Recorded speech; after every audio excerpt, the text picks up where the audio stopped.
Vilgax Attacks is the third game in the Ben 10 franchise, which stands out with excellent graphics. It has twice as many aliens as its predecessors, and the levels are alien planets since the story unfolds across the universe. And Ben 10's most powerful alien, Alien X. This video game has a lot of good things, but it also has its bad sides. So in this video, we'll find out.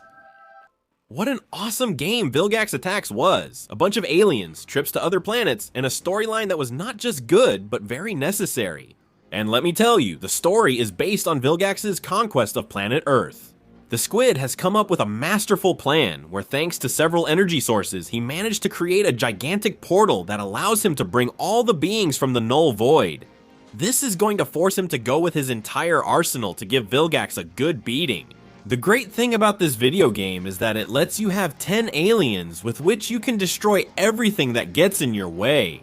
Something happened that wasn't really bad, but it was frustrating because switching between several aliens was a hassle. Sometimes you had to cycle through them over and over until you could find the one you needed. We'll talk about the aliens later, since let me tell you, the story is going to solve it by taking 5 of them away from us in a final battle. And the good thing about the video game is its variety of bosses. Here we fight against Mr. Smoothie, a really great reference to what happened in the same series. The bad thing is that it's actually a boring battle. It doesn't offer a real challenge. In fact, we don't even defeat him ourselves. A cutscene takes care of it. Here we see Ben and the use of his aliens in a magnificent combination of powers, and even though we defeat the enemy, the price is very high. What's happening to the Omnitrix? I don't have access to my aliens. It's out of power and it needs to reboot, dummy. Among the important characters who appear is Azimuth, who comes to explain to us that the continuous use of the aliens has caused the Omnitrix to run out of power, causing it to reboot. A great plot excuse to make us unlock the other aliens. Paradox also appears, and as usual, every time he does, he brings bad news. Turns out Vilgax has conquered Earth. His invasion has been a complete success, so someone has to step in. That's it. That should be enough. Nothing has happened! We haven't even moved! Not in space, but in time. Look, Vilgax! Paradox has gone back in time to give us the chance Earth needed. A message from Grandpa Max. Grandpa Max is the game's guide and tells Ben, Gwen, and Kevin from the start that they must travel to Bullpen Beast's planet because something very dangerous is about to happen in the universe.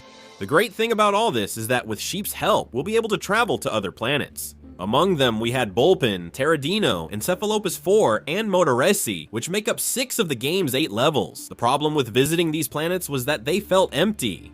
Bullpen was a planet that, if you think about it, didn't really match its alien. Here we could find some toxic waste, an abandoned factory, and even a giant steel robot. If it weren't for the Bulbamancers that appeared in this level, I would never have believed this was Beast's planet. The good thing about Bullpen was that we encountered one of the best mini-bosses. The second one to be exact, the two-headed serpent, which gave us a memorable fight and was later used in the TV series. Terradino was a Mongosaur planet where, let me tell you, we didn't find a single Mongosaur. This is the worst level in the game, since we found traps even in the corners. Imagine 40 minutes full of puzzles, but bad puzzles, since Encephalopus 4 and Motoresi are planets where you also have to solve puzzles, but many of those were entertaining, educational, and even visually beautiful. Although Motoresi never really existed, my goodness, this planet was beautiful. The planets helped us learn a bit more about the missions, since on each one we would find a new message from Grandpa Max, and we could unlock a new alien. We really have to be grateful for having twice as many aliens as in the previous video games. Here, each one will be essential for the next levels, giving the player a lot of variety, since if you want, you can go all out with Swampfire, or you can also take a break while one of Echo's clones plays for you. Or if you just want to finish everyone off easily, you can use Goop, the best alien in the video game. Since he's super overpowered, it's crazy to play with this alien. You won't be missing out on fun with the aliens, since you can adapt the game mechanics to whatever feels best for you. With the enemies, we have a problem because they're very simple. Few of them give you a real fight, and they move super slowly. It's like they're asking you to go hit them while they're just standing still. The really bad thing about this video game is that this even happens with the mini-bosses. Siphon is the first mini-boss, and let me tell you, it's a waste of time. The two that come from the Null Void only give you an interesting fight because one hit from them takes away 15% of your health. Although here, the one who truly stands out is Terror. I don't understand how he ends up being a mini-boss since he has the best battle in the video game and in the best setting. And let me tell you, getting to Anur Phaetos will be tough. Grandma Bertona will have to help us get in here since it's not considered a planet but a dimension. Your grandfather asked me to help you get to Anur Phaetos, of course. Not just anyone can go there. You need a being of energy.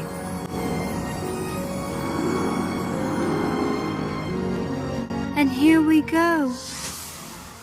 Anur Phaetos is by far the best level in the video game. It's a visual marvel with interesting enemies and a completely lively setting where if you're not careful, you'll get put in your place. In the final battle against the Terror, you'll suffer in a good way since the bastard always hides from you. Pay close attention to the clusters of light to strip away its invulnerability. Ultimately, the level and enemy make for a satisfying battle. Connecting a few more dots, let me tell you that traveling through the planets didn't really help much in the end. They stopped the energy source of the super projector, but they didn't stop the invasion. In the end, Ben had to fight Vilgax in a battle that's really bad, since once again, we don't actually defeat him ourselves, but a cutscene does. Ben needed to transform into Alien X, as he did at the game's start, but I'll explain later why he didn't. The fact is that he fixed the situation and sent Vilgax into the Null Void, which is a terrible ending because we don't defeat him ourselves, and because his final battle is one of the worst in the video game. To be honest, in the final battle, we don't have to fight. We just have to keep running and dodging Vilgax's attacks so that he destroys the ship's power sources himself. And honestly, I don't know what happened to the bosses in this video game. The Vreedle brothers appear as the second bosses, and they're the perfect example of hit me while I'm standing still. All the bosses share this problem. Charmcaster, who's the third boss, adds to the problem because we have to fight in a battle where the camera is really bad. Darkstar actually gives you an interesting fight.